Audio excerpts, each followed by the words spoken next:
Hello, my name's Tom Trafford.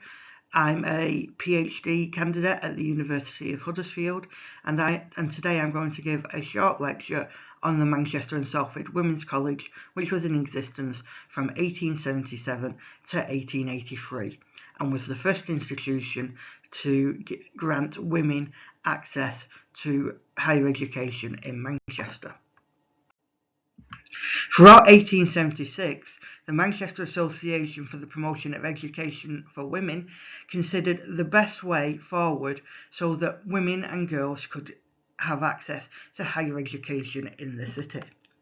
Rachel Scott, the wife of C.P. Scott, the editor of the Manchester Guardian and one of the first 7 students at Hitchin College, which went on to become Girton College at the University of Cambridge, wrote to the association and explained she and some of her friends from Girton were prepared to acquire premises in Manchester and to teach women to a university standard.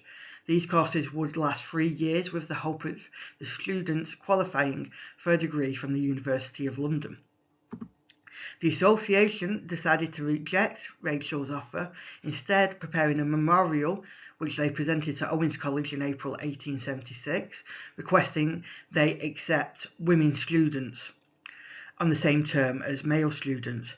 Rachel was highly critical of the tone of the memorial and criticised it in the columns of the Manchester Guardian as desponding, if not despairing, due to the tone of the memorialist.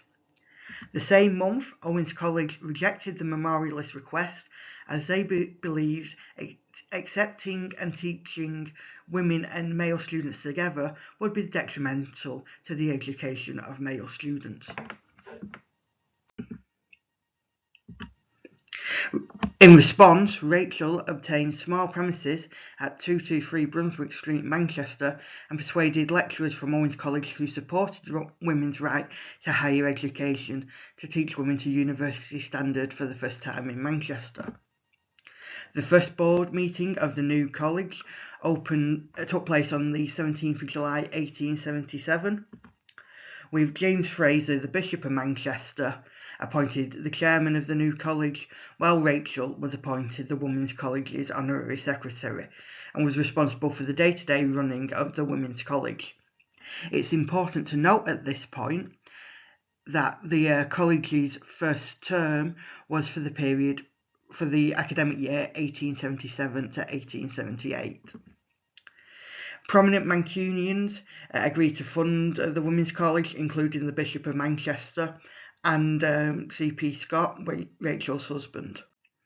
In the academic year 1877 to 1878, the Women's College offered a year-long preliminary course which consisted of the principal subjects of secondary school education and was open to girls and women over the age of 16. The preliminary course lasted 24 weeks and cost £15, while a single 1-hour class a week was 2 guineas, while a single 2-hour class a week was 3 guineas. From the academic year 1878 to 1879, students had the option of studying a 2-year advanced course in either subjects that consisted of the English group or subjects that consisted of the classics groups. The Women's College charged students £13.10 for each year of the advanced course. In addition, students could go straight onto the advanced course if they were at least 17 years of age and reached the required academic standard.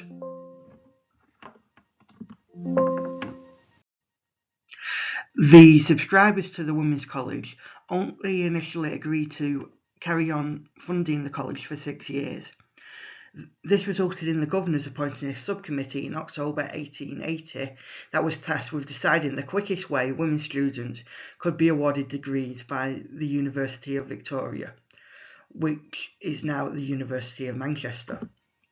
In January 1881, the Board of Governors sent a memorial to Owens College's Senate asking them to outline the terms that they'd be willing to take control of the Women's College's trust. It took over 2 years for Owens College's Senate to come back with their terms. In April 1883, They proposed that the two colleges merge under three conditions. Owens College's terms were thusly: the new women's department would be on a 5-year probationary period.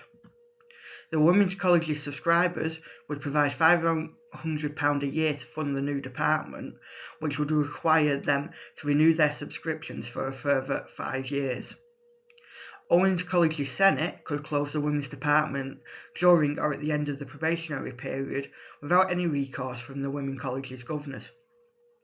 These terms were extremely advantageous to Owens College, as it granted them the publicity of allowing women students, the advantages of potential good academic results, while taking no financial risk in the meantime.